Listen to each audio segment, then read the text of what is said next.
업로드 버튼이 눌린 순간 박진석의 26년이 전 국민 앞에서 생중계로 무너질 뻔했습니다. 고성인은 구독자 수가 압도적인 시사 유튜브 프로그램 사문TV 스튜디오에 앉아 있었습니다. 진행자는 숨도 안 쉬고 말문을 열었는데요. 오늘은 휴조이 그룹 박진석 회장, 그리고 고성애 씨 관련 결정적 증언을 공개합니다. 빨간 라이브 표시가 켜지자 채팅창이 미친 듯 올라오고 동시 접속자는 순식간에 폭증했죠. 고성인은 화장도 지워진 얼굴로 카메라를 정면으로 바라봤습니다. 저는 26년 동안 입을 다물고 살았습니다. 오늘은 못 참겠습니다. 고성인은 서류철을 확 펼치지 않았습니다. 오히려 이야기를 순서로 쌓았어요. 전 남편 사고 직전 누군가와 길게 통화했던 기록. 사고 다음 날 누가 보험 설계를 바꿨는지. 그리고 사고 후 딱 한 달 만에 결혼이 진행된 시간표까지요. 진행자는 계속 질문을 던졌는데 고성인은 답을 짧게 끊어버립니다. 그때 저는요, 선택지가 없었어요. 댓글창에는 도망가지 마라, 이거 드라마 아니고 현실이냐가 폭주했고 실시간 후원 알림이 연달아 터졌습니다. 고성인은 일부러 박진석의 이름을 늦게 꺼냈습니다. 마지막에 딱 한 번 숨을 삼킨 뒤 말했죠. 그 남자 박진석이었습니다. 그 시각 휴조이 본사 회장실. 박진석은 표정 하나 안 변한 채 화면을 보고 있었지만 손끝이 미세하게 떨리고 있었습니다. 비서는 회장님, 언론과 투자자 문의가 폭주합니다. 해외 펀드 쪽도 연락이 들어왔습니다. 라고 보고했어요. 박진석은 모니터를 끄지 않았습니다. 오히려 더 가까이 끌어당겨 고성희의 얼굴을 끝까지 관찰했죠. 요구하는 대로 하지. 대신 내 방식으로. 박진석은 변호인단을 부르기 전에 개인 금고에서 얇은 봉투 하나를 꺼냈습니다. 봉투 안에는 복사본이 아니라 원본이 있었어요. 결제 흔적이 남은 장부, 조정된 계좌의 흐름표, 그리고 고성희의 친필 메모가 찍힌 문서들까지. 박진석은 낮게 중얼거렸습니다. 판을 열면 나도 열어야지. 회장님, 기자회견을 정말 직접 하시겠습니까? 비서가 조심스럽게 물었는데요. 박진석은 고개를 끄덕였습니다. 오늘 오후 3시 내가 나가. 그 말과 동시에 회장실 스크린에는 실시간 주가 그래프가 떠올랐습니다. 숫자가 내려갈 때마다 회장실 공기는 더 차가워졌죠. 박진석은 한 박자 늦게 웃었습니다. 주가는 다시 올려. 대신 사람 마음은 못 올려. 비서가 숨을 삼켰습니다. 회장님이 진짜로 화가 났다는 신호였거든요. 한우진의 병실에서는 사문TV 라이브 화면이 그대로 켜져 있었습니다. 우진은 손에 힘이 풀리고 기억이 엉켰어요. 장례식장, 엄마의 떨리는 손, 그리고 그 뒤에 나타난 박진석의 내가 책임지겠다는 목소리. 그때 박성재가 병실로 들어옵니다. 우진아, 회사가 아니라 우리부터 무너질 것 같아. 박성재의 목소리도 떨렸죠. 우진이 겨우 입을 뗍니다. 형, 이게 다 사실이면 난 뭘 믿어야 해? 박성재는 대답하지 못했습니다. 믿고 싶은 것과 믿어야 하는 것 사이에서 얼굴이 갈라지는 표정이었어요. 그리고 그 질문에 답하듯 병실 문이 열렸습니다. 박진석이 들어서며 아주 짧게 말합니다. 오늘 오후 3시. 내가 다 말한다. 끝까지 들어라. 우진이 눈을 크게 떴어요. 아버지, 그럼 엄마가 말한 건? 박진석은 우진의 말을 끝까지 듣지 않았습니다. 의자에 앉지도 않았어요. 침대 옆에서 한 걸음도 물러서지 않은 채 우진을 똑바로 바라봤습니다. 내가 제일 먼저 알아야 할 건 하나다. 내 엄마는 너를 방패로 쓴다. 그 말에 우진의 목이 막히고 박성재의 눈빛이 흔들립니다. 아버지, 지금 그 말은 박성재가 나서려 하자 박진석은 손바닥을 들어 멈춰 세웠습니다. 성재야, 나도 착한 사람 아니다. 하지만 오늘은 거짓말이 아니라 정리를 하자. 사문TV 스튜디오에서는 라이브가 계속 이어졌습니다. 진행자가 숨가쁘게 묻습니다. 고성애 씨, 지금 박진석 회장이 직접 반박하겠다고 합니다. 두렵지 않으세요? 고성희는 잠깐 웃습니다. 웃는데 눈물이 맺혔어요. 두렵죠. 근데요, 제가 더 두려운 건 그 사람이 또 다른 누군가를 침묵시키는 겁니다. 고성희는 카메라를 향해 손을 뻗었습니다. 마치 시청자들의 팔을 잡는 듯이요. 여러분이 증인이 되어주세요. 오늘 3시 그 남자가 무슨 말을 하든 제가 26년 동안 본 얼굴은 하나입니다. 미소로 협박하는 얼굴. 댓글창은 더 뜨거워졌고 제작진은 귀에 꽂은 이어 마이크로 광고 들어가야 합니다. 를 외쳤지만 진행자는 끊지 못했습니다. 지금 끊으면 끝나버릴 것 같았거든요. 박진석은 병실을 나오자마자 회장실이 아닌 본사 로비로 향하겠다고 했습니다. 병원 복도에서 비서가 따라오며 속삭였어요. 회장님, 법무팀이 회견문을 준비 중입니다. 위험합니다. 박진석은 고개를 저었습니다. 회견문? 그건 남의 말이지. 오늘은 내 입으로 한다. 비서의 얼굴이 굳었습니다. 회장님이 원래 이렇게까지 단독으로 움직이는 사람은 아니었거든요.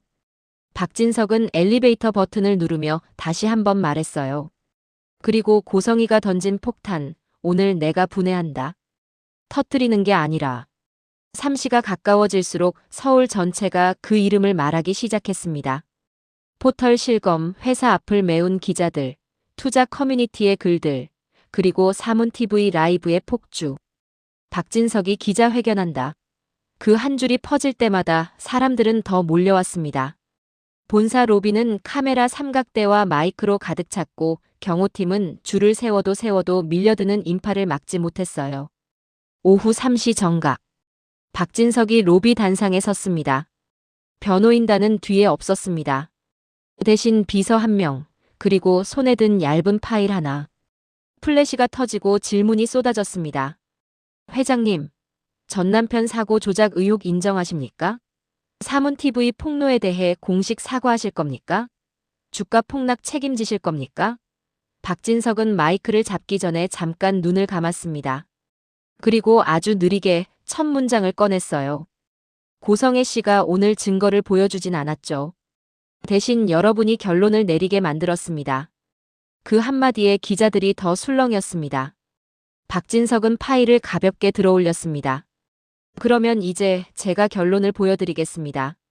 박진석이 파일을 열려는 순간 사문TV 라이브 화면이 다시 본사 로비를 비추기 시작했습니다.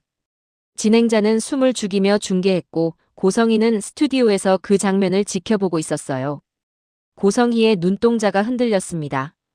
박진석이 들고 있는 파일, 그 두께와 모서리. 그건 분명 고성희가 세상에 절대 나오면 안 된다고 믿었던 자료였거든요. 고성희는 입술을 깨물었습니다. 저걸 어떻게 진행자가 속삭입니다. 고성애 씨, 저 파일은 뭡니까? 고성희는 대답하지 못했어요. 그리고 그 침묵이 곧 폭풍이 되려는 신호처럼 스튜디오를 눌렀습니다. 박진석은 마침내 파일의 첫 장을 꺼냈습니다. 카메라가 줌인하는 순간 화면 가득 고성희라는 이름이 찍힌 서류가 비쳤습니다. 박진석은 차갑게 말합니다. 이제부터는 제가 묻겠습니다. 26년 동안 누가 누구를 협박했는지. 그리고 딱 한 장을 더 넘겼습니다. 그 다음 장에는 고성희가 누구에게 지시했는지처럼 보이는 메모가 적혀 있었죠. 그 순간 병실에서 이 장면을 보던 한우진이 숨을 삼켰습니다. 우진의 손이 떨리고 박성재는 우진의 어깨를 붙잡았어요. 우진아, 숨 쉬어. 숨. 우진은 눈을 떼지 못했습니다. 형, 저게 엄마 글씨야? 박성재는 대답하지 않았습니다. 대답하는 순간 어떤 쪽이든 가족이 찢어질 것 같았거든요. 그리고 박진석이 입을 열려는 찰나 로비 뒤편에서 누군가가 소리쳤습니다. 거짓말하지 마. 사람들 사이를 해치고 고성희가 나타난 겁니다.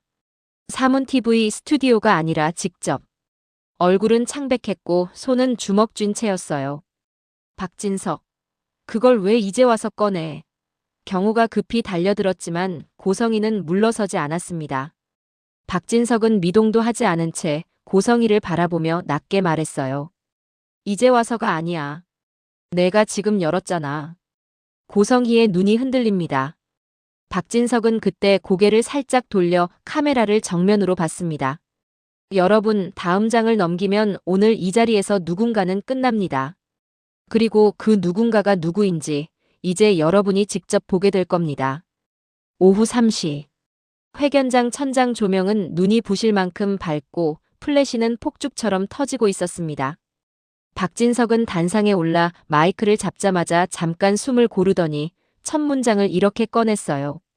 지금 이 시간에도 제 가족이 찢어지고 있습니다.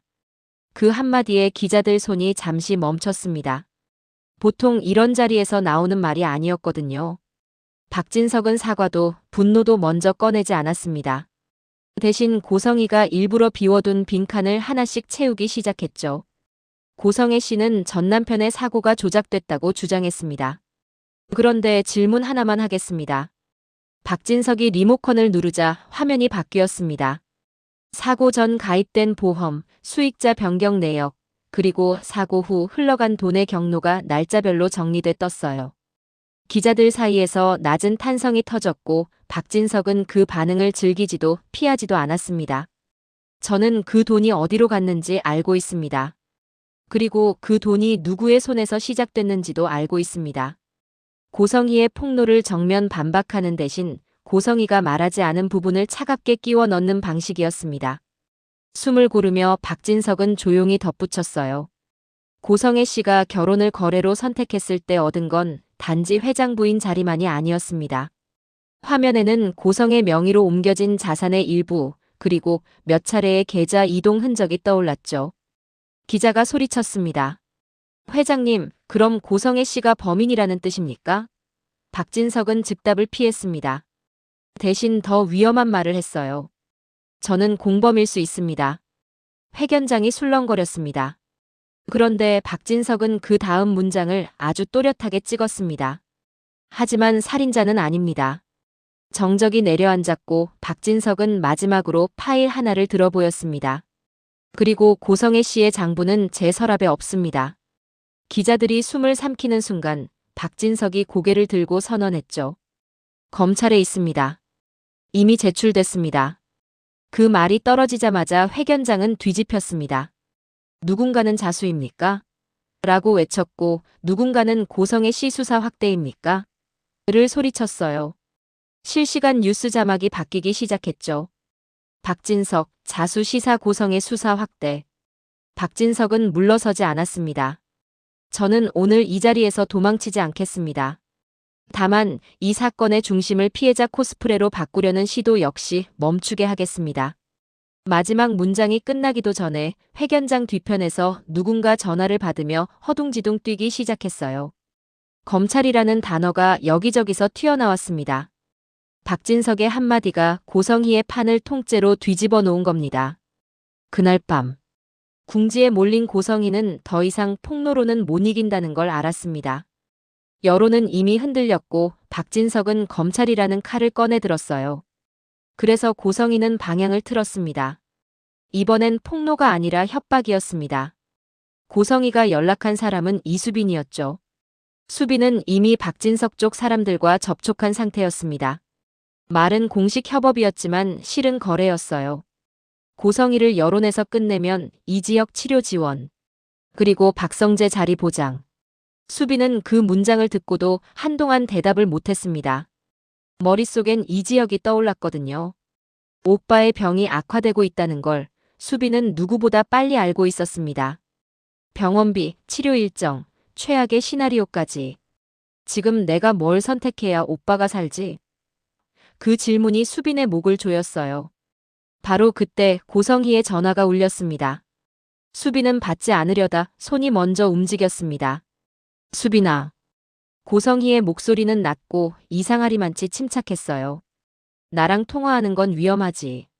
그렇지? 수빈이 말을 잇지 못하자 고성희가 웃었습니다. 웃음이 아니라 이를 갈며내는 숨소리 같은 웃음이었죠. 박진석이 너한테 뭘 약속했는지 알아. 수빈의 손끝이 차가워졌습니다. 고성희는 한 번 더 파고들었어요. 이 지역 치료 지원 그리고 박성재 자리. 그 대가로 내가 해야 하는 건 내가 어떤 여자인지 증언하는 거지. 수빈은 떨리는 목소리로 반문했습니다. 왜 저한테 이래요? 전전 그냥 고성희는 딱 잘랐어요. 그냥. 세상에 그냥은 없어. 그리고 고성희는 수빈의 약점을 정확히 찔렀습니다. 너 이 지역 상태 세상에 알려지면 가장 먼저 무너지는 게 누구인지 알아? 수빈의 머리가 새하얘졌어요. 오빠라는 말이 목구멍까지 올라왔지만 소리가 안 났습니다. 고성희는 계속했습니다. 이지혁이 회사에서 어떤 사람인지, 어떤 책임을 쥐고 있는지. 그 병이 공개되면 그 순간부터 누가 이지혁을 대체하려 들지 너도 알잖아. 수빈은 그제야 깨달았습니다. 자신이 오빠를 살리려는 사람이 아니라 누군가의 판에서 움직이는 장기말이 되어버렸다는 걸요. 수빈아, 선택해. 고성희가 속삭였어요. 박진석 편에 서서 날 매장할래?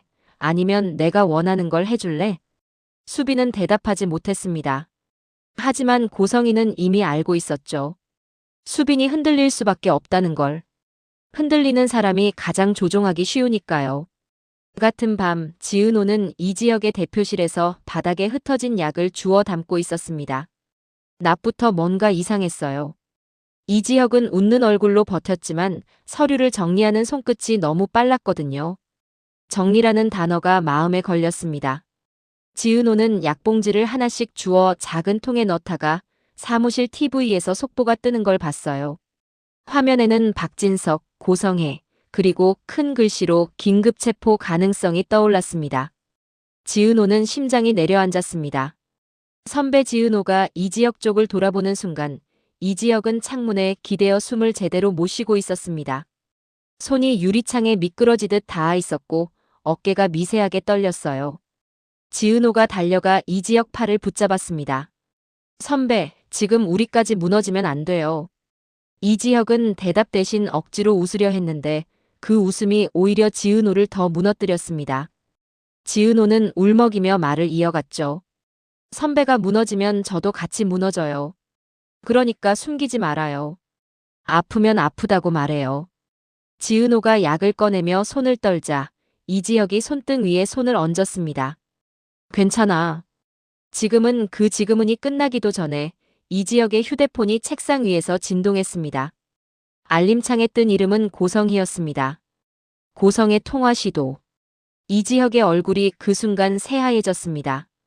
눈동자가 흔들렸고 숨이 더 가빠졌어요. 지은호는 직감했습니다.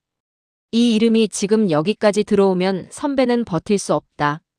지은호가 휴대폰을 집어들려는 순간 이지혁이 힘없이 손목을 잡았어요. 건드리지 마. 지은호가 울먹이며 물었습니다. 왜요? 왜 저 사람 전화에 선배가 이렇게 이지혁은 잠깐 눈을 감았다 떴습니다. 그 짧은 순간에 지은호가 모르는 수십 개의 장면이 스쳐 지나가는 얼굴이었어요. 그 사람 판이 나랑도 연결돼. 그 한마디에 지은호의 가슴이 철렁 내려앉았습니다. 고성희의 판, 박진석의 판, 그리고 이지혁의 병. 따로 흐르던 줄이 아니라 한 줄로 이어진 줄이었습니다. 그리고 그 줄의 끝에 지은호까지 묶여 있다는 걸 지은호는 본능적으로 알아버렸습니다. 마지막 장면은 더 어두웠습니다. 고성희는 밤비가 채 마르지 않은 골목에서 누군가를 기다리고 있었어요. 가로등 불빛이 얼굴을 반쯤만 비췄고 그녀의 손엔 작은 USB가 쥐어져 있었습니다. 고성희는 상대가 다가오자마자 USB를 내밀며 말했죠.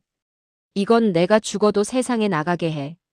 상대는 모자를 눌러 쓴 채 낮게 웃었습니다. 웃음이 가볍지 않았어요. 이 판을 즐기는 사람의 웃음이었습니다. 좋아요. 상대가 USB를 받으며 말했습니다. 대신 고성혜 씨도 알아야죠. 고성희가 눈을 치켜뜨자 상대는 아주 천천히 덧붙였어요. 이 판에서 살아남는 사람은 한 명이라는 거. 고성희의 입술이 굳었습니다. 하지만 물러설 곳은 없었죠. 그녀는 어둠 속에서 한 번 더 다짐하듯 말했습니다. 상관없어. 나 혼자 살아도 돼. 우진이만 말끝이 흐려졌습니다. 상대는 그 흐려진 말을 붙잡지 않았어요. 대신 USB를 들어 가로등 아래로 가져갔습니다. 카메라가 USB를 클로즈업하는 순간 노트북 화면에 파일 목록이 잠깐 떠올랐고 그중 하나의 파일명이 스쳐 지나갔습니다. 26화 이걸의 결혼원 본록 취수정 불가. WAV. 그 순간 화면이 뚝 끊기듯 암전됩니다. 그리고 정적 속에서 마지막 자막이 뜨는 거죠.